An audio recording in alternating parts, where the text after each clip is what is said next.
ngopi, ya, ngobrol pintar, ya. Jadi mungkin cepat saja, ya. Saya tertarik sama produknya. Kenapa? Karena saya tidak bisa ngopi. Seumur hidup saya tidak pernah ngopi. Karena saya punya asam lambung GERD ya cukup parah. Saya masuk rumah sakit hanya karena asam lambung. Jadi saya masuk rumah sakit setelah melahirkan anak saya alhamdulillah nggak pernah masuk rumah sakit dan baru masuk rumah sakit karena saya menderita asam lambung dan dirawat karena asam lambung saya. Dan kopi adalah prohibited, nggak boleh sama sekali minum kopi karena nyeruput sedikit aja sudah mual, muntah dan sebagainya.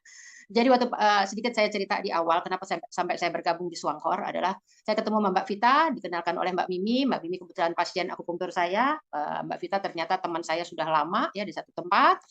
Nah, Mbak Vita bilang seperti ini, ya, Dokter Yanti, sekarang saya bawa kopi. Wah, salah jurusan, saya bilang gitu. Mbak Vita kalau bawa kopi, saya jurusan, salah jurusan. Saya nggak pernah minum kopi. Minum kopi, waduh, jangan-jangan saya dirawat lagi, nggak berani.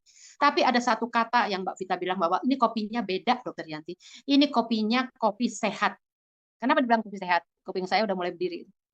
Karena ini ada ganodermanya. Oh, oke, ada ganoderma. Saya kebetulan cukup paham lah tentang ganoderma karena saya punya kapsul ganoderma yang saya kasih untuk pasien-pasien yang berat lah, pasien kanker kayak gitu ya, itu terbantu sangat dengan ganodermanya.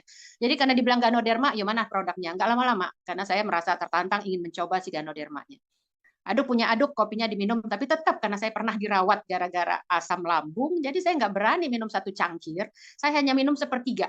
Ya, sepertiga cangkir saya seruput gitu aja terus ingat, aduh kok nanti malam muntah-muntah mual lagi, aduh lambung saya kembung lagi, saya bakal dibawa lagi ke rumah sakit, no way, saya bilang gitu. Akhirnya saya kasih sama keluarga saya, bilang tolong minum karena kopinya mahal nih, saya bilang gitu. Saya belum tahu harganya waktu itu, ya. Tapi begitu Mbak Isvita pulang sampai malam, saya kok aman ya, nggak ada apa-apa gitu ya, nyaman aja lambung saya. Oh nggak, iya nih berarti barangnya bagus. Langsung saya ambil kesimpulan seperti itu. Besoknya saya langsung minum satu bungkus. Satu bungkus pas adik saya lagi pada ngumpul. Oh, adik saya bukan penikmat kopi, pemadat kopi. Ibu saya juga pagi sore minum kopi. Jadi saya bilang pada ngumpul di sini, nih saya punya kopi nih, kopi sehat ada ganor bla bla bla. Saya ngomong seperti itu. Adik saya nggak ada yang tertarik. Weh, Mbak, sorry, saya sudah minum kopi yang dari dulu saya nggak mau pindah ke lain hati kopi A. Yang satu lagi bilang saya kopi tobruk nggak main yang lain.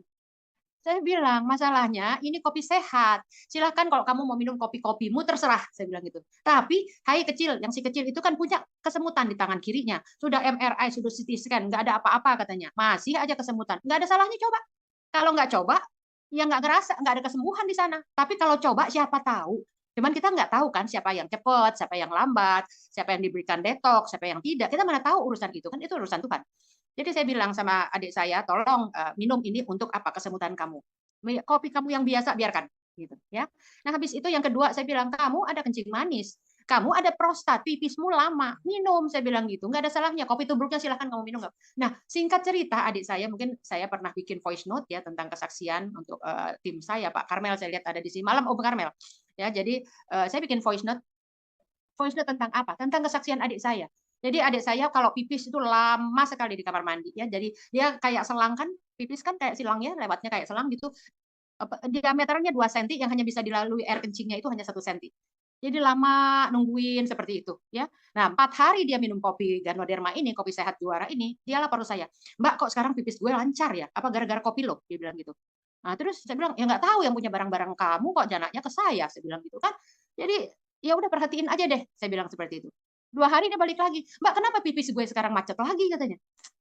Lah, kok nanyanya ke aku? Ya, evaluasi lah. Tapi dia akhirnya diam, teman-teman semua. Dia diam kenapa? Dia kayak mikir gitu loh. Dia seperti dia mikir, kemudian, Mbak, kayaknya kopi lo deh. Karena 4 hari gue minum, bagus. Gue berhenti minum, gue lupa. Gara-gara kemarin 2 hari gue sibuk kerja, gue lupa, mampet lagi. Ya udah evaluasi kalau gitu. Lihat minum lagi aja. Saya bilang gitu. Simple kan? Lu tinggal minum aja. Habis itu 2 hari lagi dia balik di hari ketiga.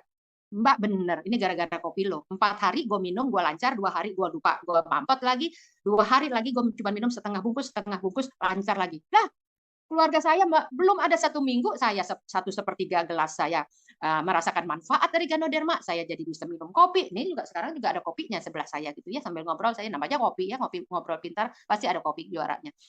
Kemudian adik saya yang kedua juga dalam waktu 4 hari, 6 hari belum nyampe udah bisa merasakan manfaatnya. Oh nggak ada cerita deh. Saya minta Mbak Vita datang. Mbak Vita tolong bawakan 9 box. Kok banyak Dokter Yanti? Ya, saya 3 box. Kenapa 3 box? Satu kotak kopi itu cuma 20 saset. 1 bulan itu 30 hari. Kenapa kita hanya minum selama 20 hari? Kan harusnya 1,5 box. Nah, 1,5 box lagi udah kepikiran nih saya, si A, si B, si C, seperti itu. Adik saya 2, ambilkan, saya beli ada 3, jadi artinya ada 9 kotak kami. Cuman kalau soal belanja kotak ya, itu bisa dipakai Gojek. Saya nggak mau, tolong Mbak Vita antar ya, Mas Eri antar ya ke rumah saya kopinya. Kenapa coba? Karena saya kepingin Mbak Vita menjelaskan marketing plan. Jadi baru aja Mbak Vita taruh pantat, saya udah langsung lapor. Mbak Vita, ini saya udah minum begini, begini, begini. Adik saya begitu, begitu, begitu. Nah, sekarang saya udah deh, nggak usah cerita tentang produk. Produknya saya udah yakin. Nggak gampang meyakinkan saya yang dokter gitu kan. Dokter susah diyakinkan, apalagi ini kopi. Bagaimana kopi bisa menyehatkan, bagaimana kopi bisa menyembuhkan gitu ya. Tapi ini menarik karena saya alami gitu loh. Ya, jadi itu yang saya bilang, nggak usah cerita tentang produk knowledge, saya sudah paham. Sekarang cerita marketing plan-nya seperti apa, bagaimana sistem pemasarannya, itu yang saya pengen tahu. Gitu. Karena apa? Karena boleh jadi orang di luar sana, apalagi teman-teman saya yang dokter ya, itu ada 1-2 mulut yang mengatakan saya nggak pernah prospek teman saya yang dokter sampai di bulan kedua. Kenapa? Daripada saya diomonginnya begini, gitu. Yanti, lu dari UI lu malu-maluin, masa lu nawarin kopi yang katanya bisa menyembuhkan? Oh no way, saya nggak mau.